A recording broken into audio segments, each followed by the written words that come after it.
ನಮಸ್ಕಾರ. ಭಾರತದಲ್ಲಿ ಒಂದು ಹೊಸ ಶಬ್ದದ ಬಳಕೆ ಪ್ರಾರಂಭ ಆಗಿದೆ. ಅದು ಮೋದಾನಿ ಅಂತ. ಮೋದಿ ಮತ್ತು ಅದಾನಿ ಸೇರಿ ಮೋದಾನಿ ಆಗಿದೆ.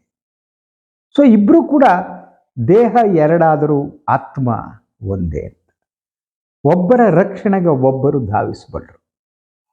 ಆ ರೀತಿಯ ಸ್ನೇಹ ಇವರಿಬ್ಬರದು ಅಂತ ಹೇಳಲಾಗ್ತಾ ಇದೆ. ಇದು ಕಾಂಗ್ರೆಸ್ ಪಕ್ಷ ಮಾಡಿದ ಆರೋಪ ಇರಬಹುದು, ಆದರೆ ಇದು ಸತ್ಯವೇ. ಈಗ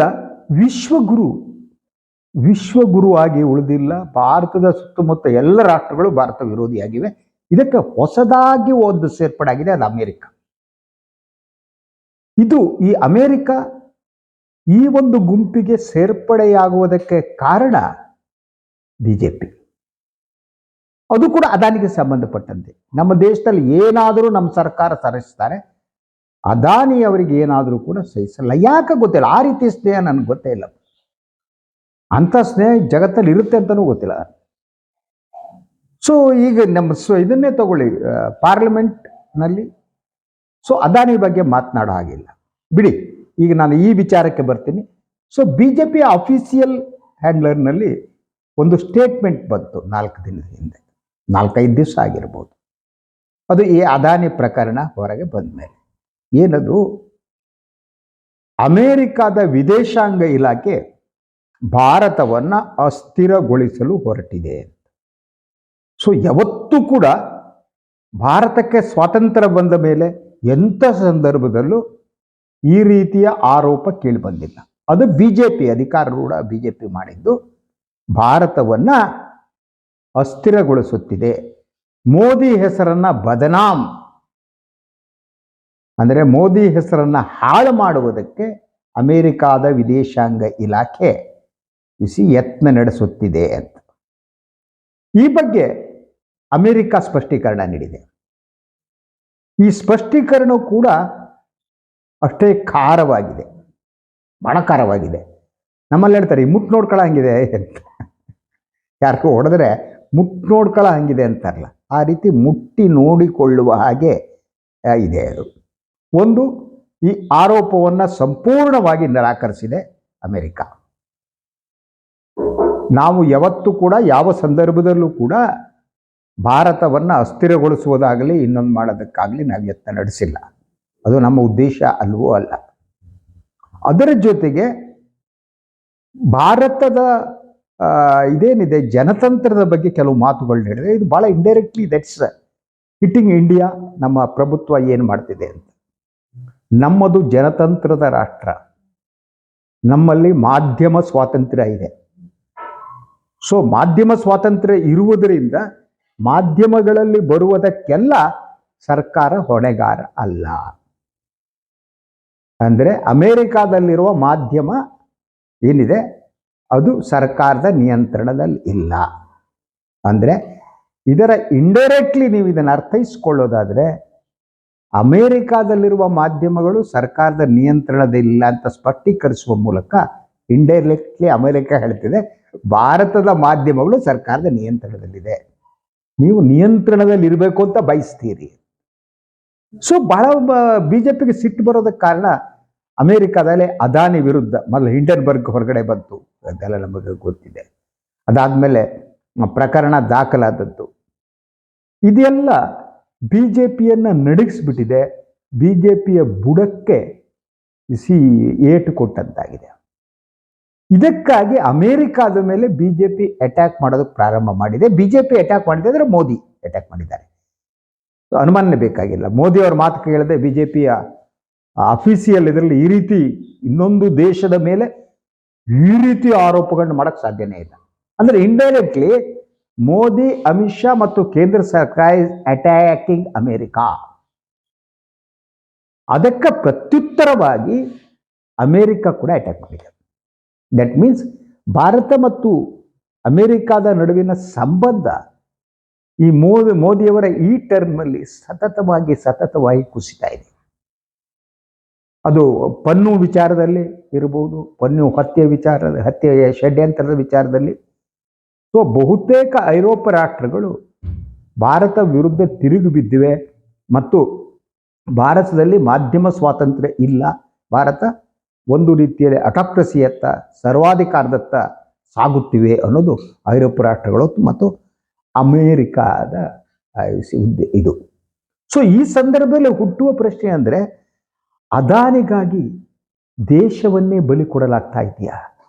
ಅದಾನಿಗಾಗಿ ದೇಶದ ಹಿತಾಸಕ್ತಿಯನ್ನು ನಾಶಪಡಿಸಲಾಗ್ತಾ ಇದೆಯಾ? ಇದು ಪ್ರಶ್ನೆ. ಅದರ ಜೊತೆಗೆ ಅದಾನಿಯವರನ್ನು ಸಂರಕ್ಷಿಸುವ ರೀತಿ, ರಕ್ಷಿಸುವ ರೀತಿ ಇದೆಯಲ್ಲ ಇವತ್ತಿನ ಬಿಜೆಪಿ ಪ್ರಭುತ್ವ, ನೋಬಡಿ ಕ್ವೆಶ್ಚನ್.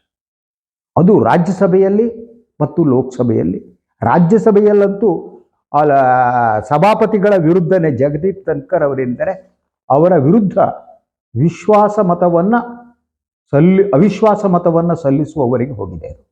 ಕಾಂಗ್ರೆಸ್ ಮೋಸ್ಟ್ ವೆಲಿ ವಿತ್ ಆಲ್ ಅಪೋಸಿಷನ್ ಪಾರ್ಟೀಸ್ ಇವರ ಮೇಲೆ ಅವಿಶ್ವಾಸ ನಿರ್ಣಯವನ್ನು ತಳ್ತಾರೆ.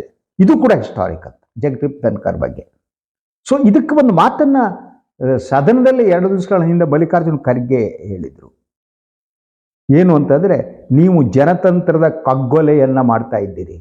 ಯು ಆರ್ ಪಾರ್ಟಿಸನ್, ನೀವು ಪಕ್ಷಪಾತಿ, ನೀವು ಬಿಜೆಪಿ ಪಕ್ಷಕ್ಕಿದ್ದೀರಿ, ಬಿಜೆಪಿ ಪಕ್ಷದ ಪರವಾಗಿ ಕೆಲಸ ಮಾಡ್ತಿದ್ದೀರಿ. ನೀವು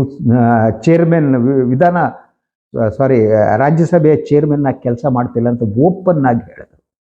ಯಾಕೆಂದ್ರೆ ಸೊ ಯಾವ ರೀತಿ ನಿಯಂತ್ರಣ ಇದೆ, ನೀವು ಲೋಕಸಭೆ ಮತ್ತು ರಾಜ್ಯಸಭೆಯಲ್ಲಿ ಅದಾನಿಯ ಹೆಸರನ್ನೇ ಹೇಳೋದಕ್ಕಾಗಲ್ಲ. ಹೆಸರು ಹೇಳಿದ ತಕ್ಷಣ ಅದನ್ನು ಅಲ್ಲಿ ತಡೆ ಒಡ್ತಾರೆ ಮತ್ತು ಕಡತನ್ನು ತೆಗೆದಾಕ್ತಾರೆ. ಅದು ಲೋಕಸಭೆಯ ಚೇರ್ಮನ್ ಹಾಗೂ ರಾಜ್ಯಸಭೆ ಇವರು speaker and chairman both are Om Birla and Jagdeep Dhankhar. ನೀವು ಪ್ರಸ್ತಾಪ ಮಾಡೋ ಹಾಗೆ ಇಲ್ಲ. ಅವರು ಒಂದು ರೀತಿ ಲೋಕಸಭೆ ಮತ್ತು ರಾಜ್ಯಸಭೆಗೂ ಅತೀತರಾಗಿದ್ದಾರೆ ಅದಾನಿ ಬಗ್ಗೆ ಮಾತನಾಡೋ ಹಾಗೆ ಇಲ್ಲ. ಆದರೆ ಕಾಂಗ್ರೆಸ್ ಬಗ್ಗೆ ಮಾತಾಡೋ ಮೊನ್ನೆ ಗಲಾಟೆ ಆಯಿತು. ಜಾರ್ಜ್ ಸೊರೋಸ್ ಅವರ ಬಗ್ಗೆ ಸಂಬಂಧಪಟ್ಟ ಹಾಗೆ, ಸೊರೋಸ್ ಅವರು ಭಾರತವನ್ನು ಅಸ್ಥಿರಗೊಳಿಸಕ್ಕೆ ಹೊರಟಿದ್ದಾರೆ, ಇದ್ರ ಜೊತೆ ರಾಹುಲ್ ಗಾಂಧಿ ಸೇರಿದ್ದಾರೆ ಅನ್ನುವುದನ್ನು ಆರೋಪ ಮಾಡೋದಕ್ಕೆ ಅವಕಾಶ ಕೊಡಲಾಯ್ತು ರಾಜ್ಯಸಭೆಯಲ್ಲಿ. ಜಗದೀಪ್ ಧನ್ಕರ್ ಅವಕಾಶ ಕೊಟ್ಟರು. ಆದರೆ ಅದಾನಿ ಬಗ್ಗೆ ಮಾತನಾಡೋಕ್ಕೆ ಅವಶ್ಯ. This is called A partisan stand ಅಂತ. ಅಂದರೆ ಭಾರತದ ಜನತಂತ್ರ ಇದೆಯಲ್ಲ, ಜನತಂತ್ರದ ಮೌಲ್ಯಗಳು ಸಂಪೂರ್ಣವಾಗಿ ಕುಸಿತ ಆಗಿದೆ. ಸಂಪೂರ್ಣವಾಗಿ ಮಾಧ್ಯಮ ಏನಾಗಿದೆ, ಇಂಡೈರೆಕ್ಟ್ಲಿ ಅಮೆರಿಕ ಹೇಳಿದೆ, ನಮ್ಮ ದೇಶದಲ್ಲಿ ಮಾಧ್ಯಮ ಸ್ವಾತಂತ್ರ್ಯ ಇದೆ ಸ್ವಾಮಿ, ಸೊ ಯಾವುದೋ ಪತ್ರಿಕೆ ಬರೆದಿರೋದ್ರ ಮೇಲೆ ನಮ್ಮ ನಿಯಂತ್ರಣ ಇಲ್ಲ ಅನ್ನುವ ಮಾತನ್ನು ಹೇಳಿದೆ. ನಮ್ಮಲ್ಲಿ ಸಂಪೂರ್ಣವಾಗಿ ನಿಯಂತ್ರಣ ಇದೆ ಮಾಧ್ಯಮದ ಮೇಲೆ.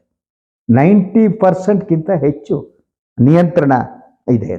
ಆದರೆ ಅಮೆರಿಕಾದಲ್ಲೂ ಕೂಡ ಅಂಥ ನಿಯಂತ್ರಣ ಇರಬೇಕು ಅಂತ ಭಾರತದ ಮೋದಿ ಸರ್ಕಾರ ಬಯಸುತ್ತೆ. ಇಲ್ಲಿ ಹೇಗೆ ನೀವು ಅದಾನಿ ಬಗ್ಗೆ ಮಾತನಾಡೋ ಹಾಗಿಲ್ವೋ, ಅದೇ ರೀತಿ ಅಮೆರಿಕದ ಯಾವ ಪತ್ರಿಕೆಯಲ್ಲೂ ಅದಾನಿ ಬಗ್ಗೆ ಬರ್ಕೂಡ್ದು. ಅದಾನಿ ಇಡೀ ಇಂಡಿಯಾವನ್ನ ದಟ್ ಕುಡಿದು ಜೀರ್ಣ ಮಾಡ್ಕೊಂಡ್ರು ನೋಬಡಿ ಕ್ಯಾನ್ ಕ್ವೆಶ್ಚನ್ ಇಟ್.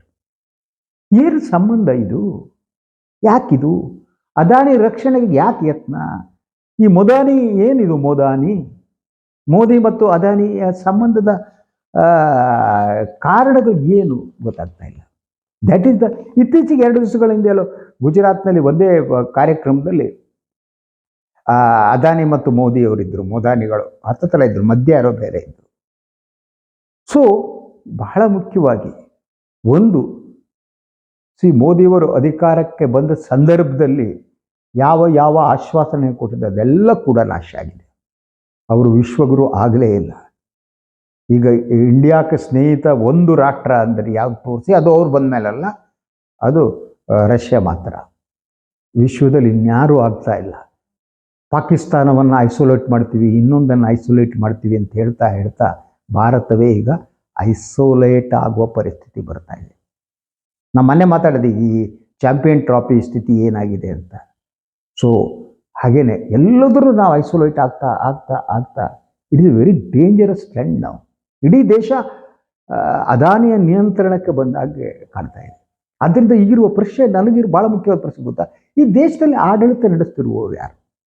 ಕೇಂದ್ರ ಸರ್ಕಾರ ಯಾರ ನಿಯಂತ್ರಣದಲ್ಲಿದೆ? ಬಹಳ ಮುಖ್ಯ ಪ್ರಶ್ನೆ ಇದು ಜನತಂತ್ರದ ದೃಷ್ಟಿಯಿಂದ. ಸೊ ಮೋದಿ ಯಾಕೆ ಅದಾನಿಗೆ ಅಷ್ಟು ಬಗ್ಗುತ್ತಾರೆ? ಅದಾನಿಯವರನ್ನ ಯಾಕೆ ರಕ್ಷಣೆ ಮಾಡ್ತಾರೆ? ಅರ್ಥ ಆಗದ್ದು. BJPಗೆ ಅದಾನಿ ಅಂದರೆ ಒಂದು ರೀತಿ ಭಯವೇ, ಆತಂಕವೇ. ಅದಾನಿ ಹೆಸರನ್ನು ಪ್ರಸ್ತಾಪ ಮಾಡಿದ ತಕ್ಷಣ BJP ಇವರೆಲ್ಲ ನಗ್ನರಾಗಿ ಕುಣಿಯೋಕ್ಕೆ ಸ್ಟಾರ್ಟ್ ಮಾಡ್ತಾರಲ್ಲ, ಏನಾಗುತ್ತೆ ಅವರಿಗೆ? ಕೆಳಗೆ ಏನಾಗುತ್ತೆ, ಮೇಲೆ ಏನಾಗುತ್ತೆ ಗೊತ್ತಿಲ್ಲ. ಈಗಾಗಲೇ ವಿಶ್ವಗುರು ಪಟ್ಟವನ್ನು ಕಳೆದುಕೊಂಡ ಮೋದಿಯವರು ಏನಿದ್ದಾರೆ, ಸೊ ಅವ್ರ ಬಗ್ಗೆ ಆತಂಕ ಪಡಬೇಕು BJP ಅಲ್ವಾ? ಅದು ಬಿಟ್ಬಿಟ್ಟು ಅದಾನಿ ರಕ್ಷಣೆಗಾಗಿ, ಇದು ಜನತಂತ್ರ ದೃಷ್ಟಿಯಿಂದ ಒಳ್ಳೆಯ ಲಕ್ಷಣಗಳಲ್ಲ. ಈ ದೇಶದಲ್ಲಿ ಜನತಂತ್ರ ಇದೆಯೇ ಇಲ್ಲವೇ ಅಂತ ಪ್ರಶ್ನಿಸುವ ಸ್ಥಿತಿ ಬಂದಿದೆ. ಇನ್ನು ಅಮೆರಿಕ ಮತ್ತು ಭಾರತದ ನಡುವೆ ಸಂಬಂಧ ಕೆಟ್ಟಂಥ ಸಂದರ್ಭದಲ್ಲಿ ಯಾರೂ ಕೂಡ ಭಾರತಕ್ಕೆ ಸ್ನೇಹಿತರಾಗಿ ಉಳಿತಾರೆ. ಸಣ್ಣ ಪುಟ್ಟ ದೇಶಗಳು ನಮ್ಮನ್ನು ಹೆದರ್ಸಲೇವಲ್ಲಿ ಬಿಟ್ಬಿಟ್ಟು, ಆ ಬಾಂಗ್ಲಾದೇಶ ನಾವೇ ಊಟ ಹಾಕಿದ್ದದು, ಅವರು ಎದಗದ ಗಾಯ ಅಂತ ಕೂಗಾಡ್ತಾರೆ. ನಿನ್ನೆ ವಿದೇಶಾಂಗ ಸಚಿವರು ಹೋದಾಗ ನಮ್ಮ ಆಂತರಿಕ ವಿಚಾರದಲ್ಲಿ ಹಸ್ತಕ್ಷೇಪ ಮಾಡಬೇಡಿ ಅಂತ ಎಚ್ಚರಿಕೆ ಕೊಟ್ಟರು ಅಂತ ಹೇಳಲಾಗ್ತಾ ಇದೆ. ಇನ್ನು ಈ ಕಡೆ ಬಂದರೆ ನೀವು ನೇಪಾಳ, ಅಯ್ಯಪ್ಪ ಶಿವ, ನೇಪಾಳ ಪ್ರೈಮ್ ಮಿನಿಸ್ಟರ್ ಚೀನಾಕ್ಕೆ ಹೋದರು.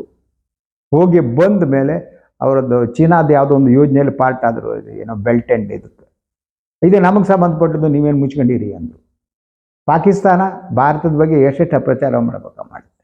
ಚೀನಾ ಮಹಾನ್ ಕಳ್ಳ ನನ್ನ ಮಕ್ಕಳು, ಅವ್ರಿಗೆ ಏನು ಮಾಡ್ತಾರೆ ಏನು ಅಂತ ಹೇಳೋಕ್ಕಾಗಲ್ಲ. ಯಾವಾಗ ಸೈನ್ಯ ಬರುತ್ತೋ ಯಾರು ಬರ್ತಾ ಇದೆ ಗೊತ್ತಿಲ್ಲ. ಮಾಲ್ದೀವ್ಸ್ ಅಧ್ಯಕ್ಷರು ನನ್ನ ಮಗ, ಅವ್ರು ಕ್ಯಾರ್ ಮಾಡಲ್ಲ. ಇನ್ನು ಈ ಕಡೆ ಯುರೋಪ್ಗೆ ಬಂದರೆ ಕ್ಯಾನಡಾ, ಕರ್ನಾಟಕದ ಅರ್ಧದಷ್ಟು ಜನಸಂಖ್ಯೆ ಇದೆ, ಅವರೇ ಹುಂಕರಿಸ್ತಾರೆ ಮೋದಿ ವಿರುದ್ಧ, ಸರ್ಕಾರದ ವಿರುದ್ಧ. ಇಂಡಿಯಾದ ಬಗ್ಗೆ ಇವ್ರು ಯಾರಿಗೂ ಸಿಟ್ಟಿಲ್ಲ.